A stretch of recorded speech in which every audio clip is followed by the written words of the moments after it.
I work the front desk at a hotel in Amsterdam. An American couple arrived last week and asked where they could park their RV. I explained we don't have RV parking, this is the city center.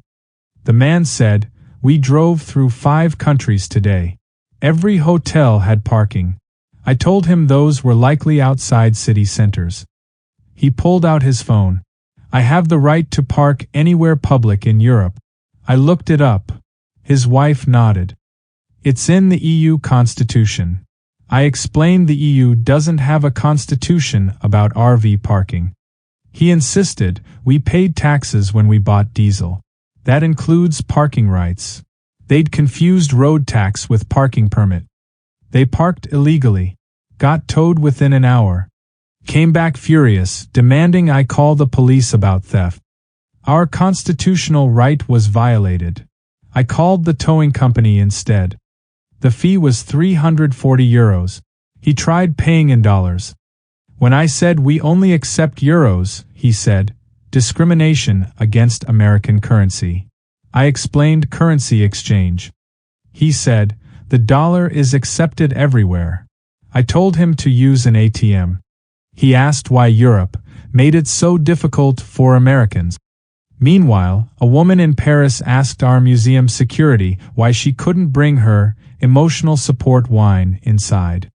She had a bottle in her purse for anxiety. When we explained no alcohol, she cited medical freedom laws. She insisted her therapist recommended it. We asked for documentation. She said, medical privacy prevents me from sharing that. When pressed, she admitted she self-prescribed it. In Sweden, a man demanded his First Amendment right to film inside our government office. He'd seen it on TV. When security stopped him, he threatened to call the American embassy. He said Sweden was violating international law. These stories have something in common. Let me walk you through what happens when American ideas about freedom meet European reality. I manage a cafe in Berlin near the Reichstag. An American tourist stood up during lunch and started giving a speech about government transparency. Loud, passionate, gesturing wildly. He was blocking the aisle. I approached politely. Sir, could you sit down? He said, I'm exercising free speech. I explained this was private property. He disagreed. This is a public cafe. I can see the street. I clarified that selling to the public doesn't make it public property. He demanded proof. Show me the law that says I can't speak here. I told him I could simply ask him to leave. He pulled out his phone, started reading the First Amendment. In English, to a German cafe. In Germany, word for word, people were staring. I explained the First Amendment was American. He said, freedom is universal. I agreed, but laws aren't. He insisted, rights transcend borders. He started citing Thomas Jefferson. Life, liberty, and the pursuit of happiness applies everywhere. I explained that was the Declaration of Independence, not binding law even in America. He called me anti-freedom. Started his speech again. Louder. I called the police. They arrived within minutes. Explained in English and German that he needed to leave. He demanded to see their supervisor. They told him he was creating a disturbance. He complied but left a review. 1 star. Said we don't believe in democracy. The review mentioned suppression 3 times. He claimed Berlin was turning communist again. He compared us to East Germany. Several people commented that he clearly didn't understand German history. I work at a hospital in Prague. An American patient demanded to record his consultation for legal purposes. Our doctor explained we don't allow recording. He said it was his right. 2-party consent is illegal in America now. I corrected him, 2-party consent exists in many American states. He ignored this. I know my rights. I can record any conversation I'm part of. The doctor refused to proceed. He threatened to sue. "You're violating HIPAA." I explained HIPAA was American law. He said, "Medical privacy is international." I agreed, but that's why we have rules about recording. He insisted we were hiding malpractice. He claimed European healthcare was covering up mistakes. He said American healthcare was more transparent. I pointed out that transparency doesn't mean recording without consent.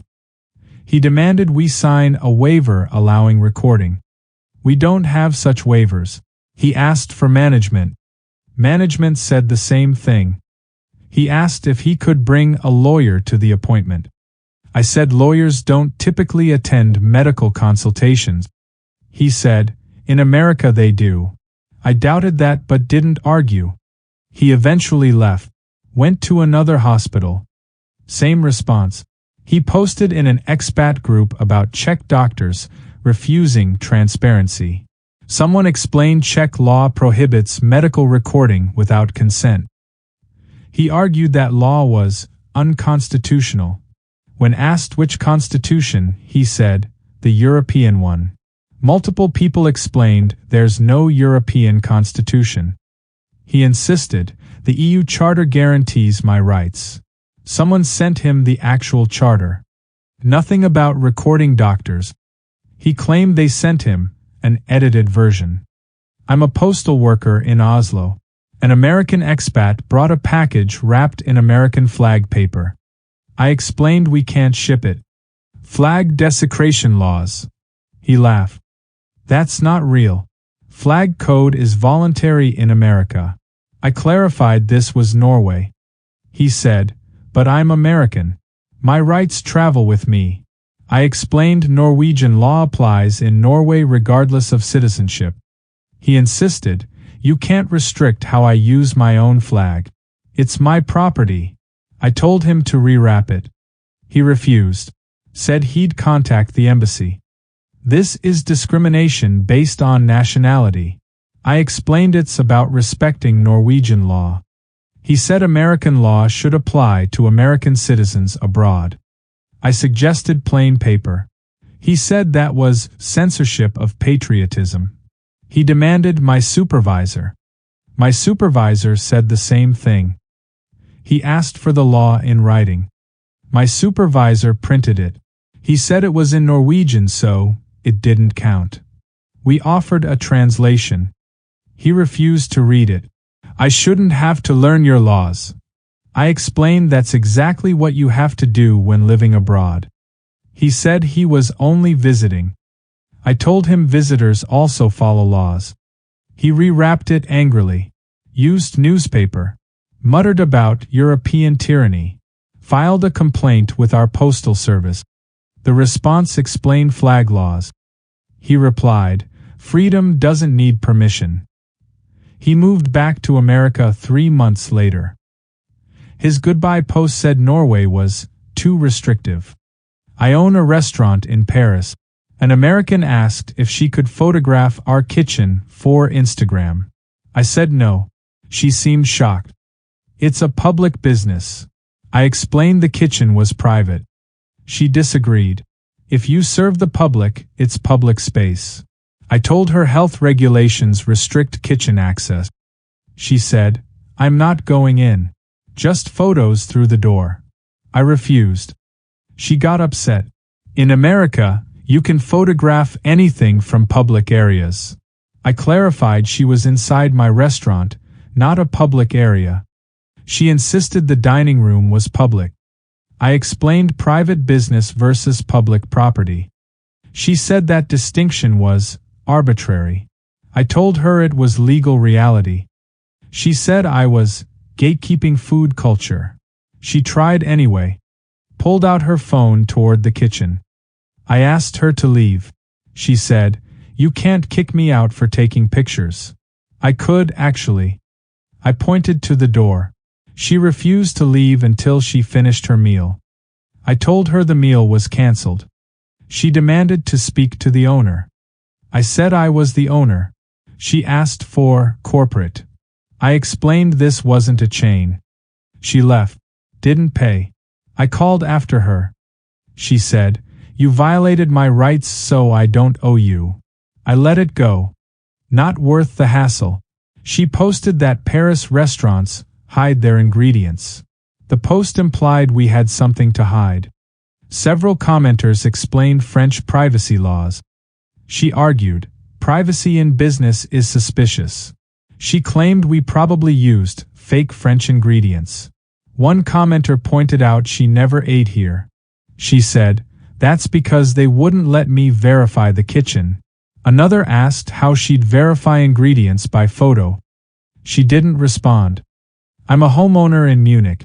An American couple walked into my front garden to photograph flowers. I knocked on my window. They waved. Kept photographing. I went outside. This is private property. The woman said, we're not hurting anything. I asked them to leave. The man said, the flowers are visible from the street. That makes them public. I explained visibility doesn't equal access. He disagreed. Curtilage laws allow photography of anything visible. I told him those were American concepts. He said, property rights are universal. I pointed to my fence and gate. You opened my gate and entered. The woman said, it wasn't locked. I clarified unlocked doesn't mean open to public. I explained German property law. They seemed annoyed.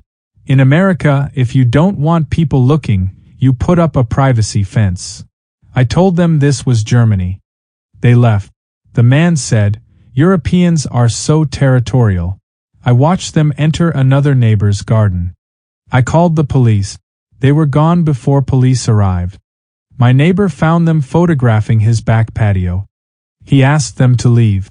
They argued about public photography rights. He called the police too. They were finally located at a third house, taking photos through windows. The police explained trespassing laws. They seemed genuinely confused. But the gates were open. The police explained open gates aren't invitations. They got a warning, left the neighborhood, posted online about hostile German neighborhoods. Said Germans don't appreciate tourism. I manage an apartment building in Barcelona. An American tenant put a large flag on his balcony. Building rules prohibit modifications to exteriors. I asked him to remove it. He refused. I'm expressing myself. I showed him his lease. He said, that violates expression rights. I explained he agreed to building rules. He said, agreements can't override human rights. I told him other tenants complained about the visual change. He said, their opinion doesn't trump my freedom. I explained in Spain, shared spaces have community rules. He insisted, my balcony is my space. Technically, balconies are common element. He didn't believe me. I pay rent. It's mine. I explained rental versus ownership. I showed him property law. He said it was unenforceable. I asked why he thought that.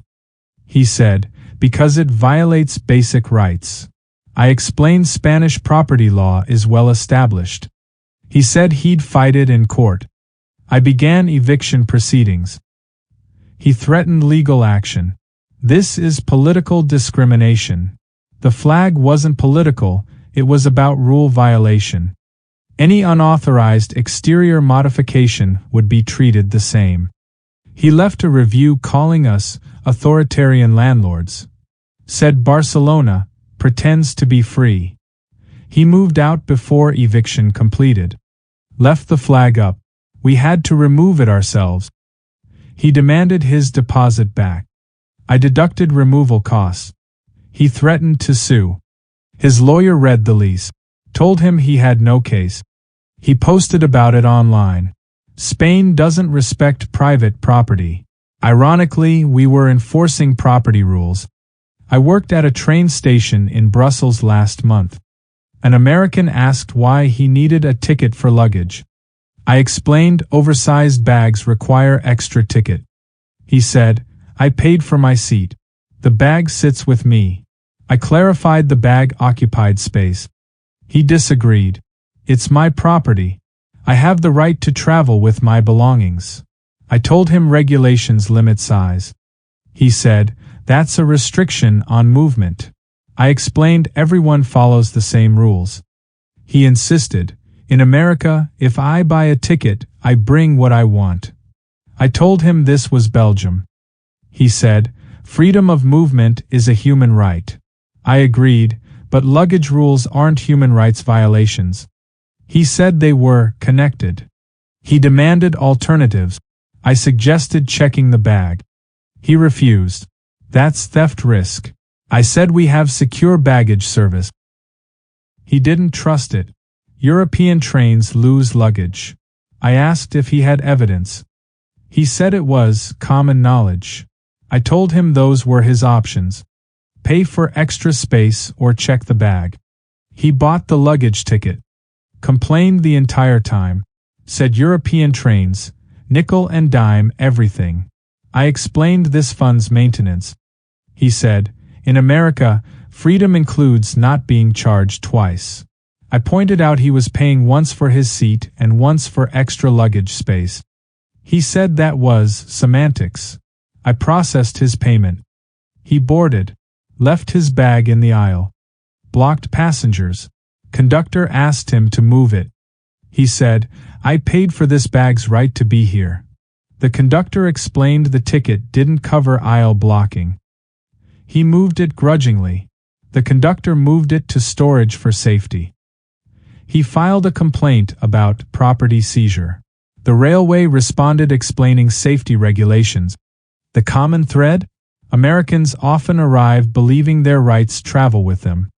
That constitutional protections are universal. That American systems represent freedom's default setting. It's fascinating and exhausting in equal measure. Most learn. Some double down. A few never adjust. But watching that collision between American certainty and European reality never gets boring. Different freedoms, different rules, same confused faces. Same arguments about universal right. Same shock when those rights don't apply. What surprises me most isn't the confusion, it's the confidence. The absolute certainty that American law extends globally. That freedom has only one definition. That their understanding is universal truth. Got stories from Americans abroad? Drop them below. Next time, when American tipping culture invades Europe, you'll want to hear the German restaurant incident.